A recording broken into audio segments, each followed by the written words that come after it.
Hey everyone, I started the video and didn't put in my headset, okay, I'm back. Sorry for the little bit of a disruption. This is Leslie Hassler with Your Biz Rules Business Coaching, and we're coaching from the Carpool. Had a bit of a disruption because my Spotify was still playing. So I put on my headphones and I'm listening to Womanizer. So I'm back. It's Friday. Yay! It's Friday. For anyone that ever challenges me on whether or not I'm an introvert or not, I have been full on with people, and I consider that like I give freely. I am all there. I'm all present. I'm using all parts of my brain. I think for the last 4 or 5 hours. And so you're lucky I'm here because I'm tired. You know, it's a lot of energy that goes into sharing things with you and being very thoughtful about it. This week, we've been talking about the plans that business owners put into their business. You know, the things that they are relying on for success. Small business is fraught with peril in some ways. It is challenging in a lot of ways, and part of that is because there's so much to figure out. So much of it, while there are foundations, and I talked to you about the foundations, there's also this ability to like make things work for you and who you are and who your clients are. It's such a huge factor. I was asked a question at my networking meeting that's at 7 a.m. on Fridays, and I was like, well, what's the brand? What would the brand do? What does the client want? Like, those are the questions that are really hard to get into your mind versus what you think you want as a business owner. And maybe that's a tangent for the moment, but we're actually talking this whole week, we've been talking about the plans that people have. We're almost to September. We're almost to the last quarter of the year. For a lot of people, I think the lack of a plan is really starting to show. Like, you're like, I don't know if we're going to make it. I don't know if we're going to make our goals or what I thought I could do this year. And that's more typical than it isn't. And so on Monday, we talked about the Prince Charming plan. And that is really where you're looking for that one client, that one deal, that one investor, that other person that can just swoop in and make everything better in the business. Doesn't exist. So if you're waiting for Prince Charming, maybe you need to ask yourself, are you waiting for Prince Charming? Maybe you're looking for Princess Charming. I don't know. I know we have a lot of men and women business owners that listen to coaching from the Carpool. Day 2, we talked about the hope and prayer. And the hope and prayer really is based in the I don't know or I don't know enough kind of stage where you hope this works and you pray that it works. But there's not a whole lot of knowledge. It's really, while I don't mind flying by the seat of my pants and building things while I fly it, I can survive in chaos. There's a certain element that the hope and prayer just really is even too loosey-goosey for me, and I'm pretty much a renegade. Then we talked about the hustle and grind plan. And while for some you can sustain that for a while, it's one of those plans that I think is unsustainable. I also think the hustle and grind is a lot more about pushing and forcing things to work. And there's this certain energy that's negative about that and breeds tension. And it blocks. What I find is it actually blocks and it distracts, and you get so much more focused on the hustle and the grinding and not on the results. You know, we come from a very Puritan background as a society where hard work used to be what you did with your hands and with your body. You worked hard. And that's not what our economy is really about. I mean, we definitely have people that still do that, and they're the backbone. You know, they do things that so many other people are not willing to do. But for so many businesses, that's not what it's about, right? It's about some other form of work in which hard isn't profitable and hard is unsustainable. We're not machines. Don't know if you've noticed, not a computer. We can't Windows fix something by, rebooting and clearing the cache. We're humans. And so there's a certain unsustainability for me in the hustle and grind plan. And sustainability in a small business is really key. So huge. I was talking with a client today. It's a brand new startup and we're about to launch into beta. And we were talking about really enhancing the client experience. And my caution is like, look, I'd rather you did something small, doable, no-brainer, sustainable. Because if you ever fall short, you're breaking the client promise. And that's hard to get back that trust. So it's easier to choose to be sustainable first and then add on all bells and whistles and things of that nature. So, and then yesterday, my favorite plan of all was the wait and see plan, which is really about not making any decisions at all and hoping for the better. And maybe you're impacting all the other plans all at once, but it's really not an impactful plan. So today is really about, okay, Leslie, you've told us all the plans that can't work. We get it. We're not looking for Prince Charming. We're not going to hustle and grind our way through it. We're not hoping for, a hope and prayer, and we're not going to wait and see. So what's it going to be? Well, the honest truth is that one of the simplest factors to growth is the compound effect. And you've heard this. Darren Harding has a great book on it if you want to read a book. But I don't know if you've ever heard the exercise of, what happens if you were to, which would you rather have, $1 million or a penny compounded daily for 30 days? And I think the penny compounded daily for 30 days is like over $5 million. All right. And I think there's this concept, because we have bought into hustle and grind and hard work, and you got to work hard over here, that everything you do in your business to drive it forward has to be big and arduous. It doesn't. It can be simple. In fact, simple is sustainable. Remember, I was just talking about that sustainability in a business. So when you're looking for growth, most people have these grandiose plans, and that's great. I'm all about it. But the thing is you're not breaking them down into little bitty steps that compound over time to really produce a result. So if you were just to chill, I'm just going to say, chill out for a sec, chill, and back up and just do one thing today that would drive your business forward. And then one thing tomorrow, and then the next day, and the next day, and the next day. In 30 days, you will actually have made a bigger impact on your business than trying to do this really huge thing.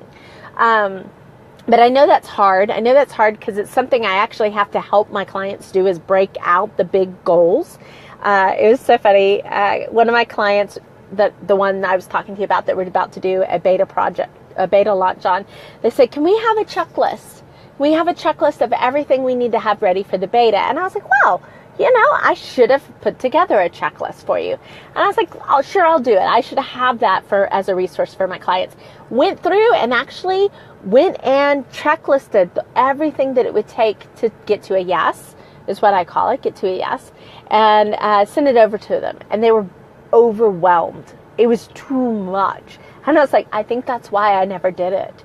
Because if I actually gave you the big in, you would have a hard time seeing, I just need to take one step. I just need to take one step. And that is really one of the key elements to a plan, is not trying to do it all at once. Trying to do one thing. If all you can do is one thing, just do that one thing and do it well. And as you get more accustomed to that, you can layer in, you can add on, you can be doing multiple things because you've learned how to leverage. So really find the ways to get a compound effect to what it is that you're doing. Most entrepreneurs or solopreneurs or start out as solopreneurs. Maybe you're subcontracting to other people. But the thing is you've got to do more with less. And the only way that you're going to get true results is to really get down to simplicity, get down to easy things, and get down to really having that compound effect. So that's one element of a plan that actually works, is when you take it simply and easy and repeated steps over and over. The next part of it is you have to find points of leverage. All right, there's 4 business points of leverage for me They're going to be technology. They're going to be money, because money can leverage to grow a business. They're going to be people. Okay, huge, huge. And then systems, right? You have got to be thinking about your business in more than just yourself to make some things happen. My best partnerships, my best results, my best growth has always come because I've leveraged money, technology, team, people, and systems. Always.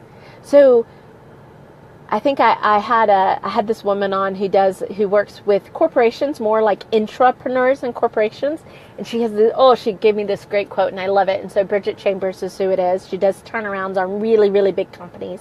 I do turnarounds on little bitty companies. That's okay. But she said, gone is the day when you can be successful in a silo. And I'm like, oh, that speaks volumes.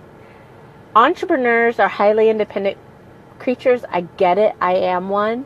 But we have to get over this thing that we're going to win some like blue ribbon or golden trophy or gold star on our name if we do it all by ourselves. In fact, some of the biggest success stories were about collaboration, about team, about having people there to back your story and keep you accountable.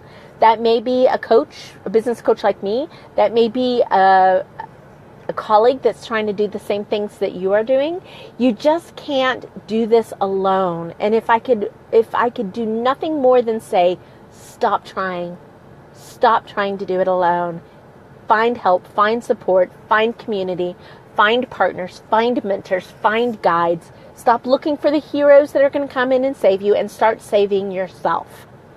That is one of the biggest things I really can do. And I think one of the things my clients walk away with is that empowerment that they got it. They know they can't do it themselves, and there's power behind realizing that you get to work with people you actually enjoy to do that. So use the compound effect, number 1. 2, stop doing it by yourself, please. Get better results when you're working in collaboration with other people. So look for those opportunities and make them happen for yourself. The other part is really know where you're going. You have to know where you're headed in order for the everyday things to start falling in place. In my first business, I used to say I sold clouds. I sold this big idea that really only I could see, and I had to make it happen, right? I had to create this environment for my clients and communicate how real it was and give details on all these things so that they could see it, so they could believe it, so they would pay for it. And then I had to make it happen. That's the same thing you have to do for yourself in your business. I mean, you need to know, taste, smell. I've done this exercise with some of my mentors. They're like, what do you hear?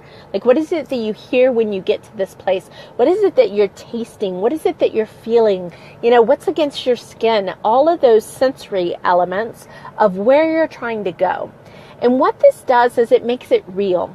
As long as it's nebulous, in business, everyone's like 6 figures. And you'll hear me say 6 figures. I'm going to own it.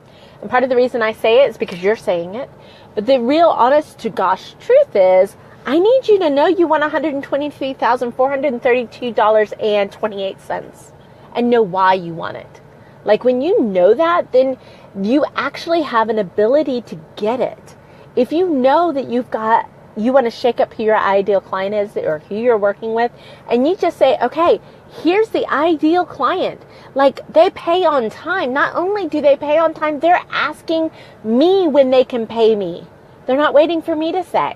They respond within 24 hours of my communication. They show up with a smile on their face. They are looking to partner. They're looking to this. Like, I know it's crazy, guys. It is crazy how this works. But when you actually define what it is that you want, you get so much closer to actually getting it. You get so much closer to actually finding it. And I suppose, some would call that the law of attraction. Maybe it is the law of attraction, but I also think it's setting intention. I think as business owners, When you make it clear what it is that you're trying to achieve as part of your plan, you're so much more likely to find it. I do believe that everything we need is right at the end of your fingertips. Right at the end of your fingertips. It's just you're blind to it because you're so occupied with something else. And this can be really big. If you think about it, it can be really small. I think I talked earlier this week about my mastermind, and we're working on their marketing plans, and we got granular. Like, we know how many leads they would need. And I can tell you, there's 25, 45, 108, 212, and 718 were the numbers of leads that people needed for the last 6 months of the year. There's power in the knowledge.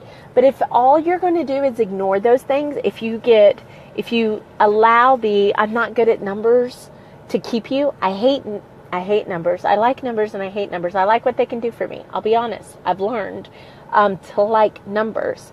I've learned to be better at math. I've learned to be disciplined and focused and discerning. I mean, these are all skills as an entrepreneur that you need. So, those are 3 biggies, but it comes down at the end. It's all about you. I love you. I love your business. I love business. If you don't believe me, you haven't spent enough time around me. I am in awe of the diversity, of the talent, the creativity, the options, the potential that exist in the small business world. That's why I am your champion. That's why I don't just tell you what you want to hear, but what you need to hear. Because if nobody else is going to be the champion for small businesses, especially women in small businesses, then I'm here. This is what I'm passionate about doing. But you've got to own up to the power that you have in your business to actually impact change. Because at the end of the day, I can't guarantee that working with me will work. Because you know what? It's not about me. It's about you. It's about what you're willing to do and the stories you're willing to change in your life and what you are willing to go for. That has so much more to do with whether or not my clients are successful. It's not about me. I'm here as a guide. I'm here to impart some wisdom, to show a path. But at the end of the day, I can't do it for you. And so that's really when it works with me. It's because of my clients. They're the ones making it work.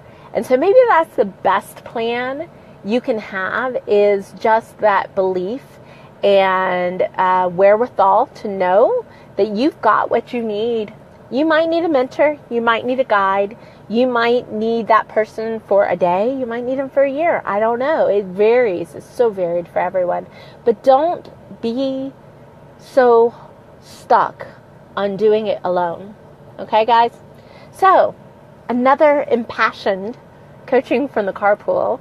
I feel like this week has been very passionate. But I do believe in you. And I believe in the power of our small business economy, which, by the way, is massive. We don't get credit for what we're doing out there in our world. So I'm here for you. This has been Leslie Hassler, coaching from the Carpool. It's Friday. Go enjoy life for the rest of your day and weekend. And we'll be back. Yeah, Monday's not Labor Day. We'll be back on Monday, 2:30-ish, with a whole new kind of set of coaching from the Carpool. Who knows what I'm going to talk about next week? Half of it's pure inspiration, purely what I see that needs to be said for the week. So that's it. Have a great day. This has been Leslie Hassler, your Biz Rules business coaching, and we're coaching from the Carpool.